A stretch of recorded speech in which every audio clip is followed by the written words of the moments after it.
বউ শাশুড়ি ভিডিও করি, এই কারণে হয়তো সবাই হাসবে। দোয়া করি সবার জীবনে এমন শাশুড়ি হোক। এমন বউ শাশুড়ি মামুনি কারো ঘরে দরকার নাই। সঠিক বলেছেন।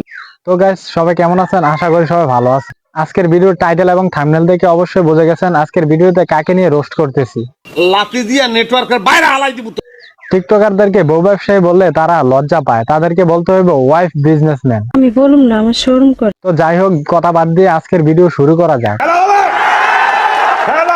যাদের চরিত্র ফুলের মতো পবিত্র তারা দয়া করে এই ভিডিওটি দেখবেন না, আর দেখলেও কানের মধ্যে হেডফোন লাগিয়ে নেবেন। ইদানিং এদিক সেদিক শুধু শোনা যাচ্ছে টিকটকার আশিক তার বউ নিয়ে ভিডিও করতেছে।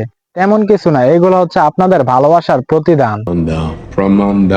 প্রমাণ তো অবশ্যই দেব। টিকটকার আশিক তার বউ নতুন একটা টিকটক অ্যাকাউন্ট খুলে সেখানে আপনারা 100 মানুষ তার বউকে ভালোবাসা দিচ্ছেন, এবং টিকটকার আশিক তার বউয়ের একটা ভয়েস দিয়ে সে একটা ভিডিও বানিয়ে আপলোড দেয়। তারপর আপনারা যখন টিকটকার আশিকের বউকে 1000 মানুষে ভালোবাসা দিলেন, তখন তার বউকে সে বোরকা পরিয়ে ভিডিওর সামনে নিয়ে আসে।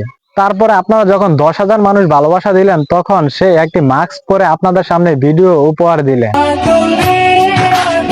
তারপর আপনারা যখন 40,000 মানুষ তাকে ভালোবাসা দিলেন, তখন একটা হিজাব পরে একটি মাস্ক পরে আপনাদের মাঝে আরেকটি ভিডিও উপহার দিলেন। মানুষের কথা বলার ধরনটাও পাল্টে যায়। তারপর আপনারা 60,000 মানুষ যখন তাকে ভালোবাসা দিলেন, তখন তার হাত দিয়ে মুখ ডেকে একটি ভিডিও আপলোড। তারপর আপনারা যখন 90,000 মানুষ তাকে ভালোবাসা দিলেন, তখন টিকটকার আশিক চিন্তায় পড়ে যায় তার বউকে নিয়ে একটা ভিডিও আপলোড দিবে পুরো ফেস দেখিয়ে। কারণ ফেস দেখিয়ে ভিডিও আপলোড দিলেই তো রোস্টাররা তার উপর ঝাঁপিয়ে পড়বে আর নিমিষেই ভাইরাল।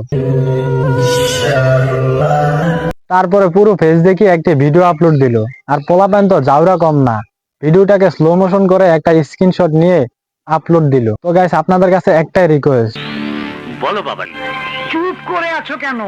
যেহেতু আমার এই চ্যানেলটা নতুন, অবশ্যই আপনারা একটু ভালোবাসা দিবেন, আর আপনাদের ভালোবাসা পেলেই সামনে আরো নতুন নতুন ভিডিও নিয়ে আসবো। তো গাইস, আজকের ভিডিও এ পর্যন্ত। সবাই ভালো থাকবেন, ধন্যবাদ।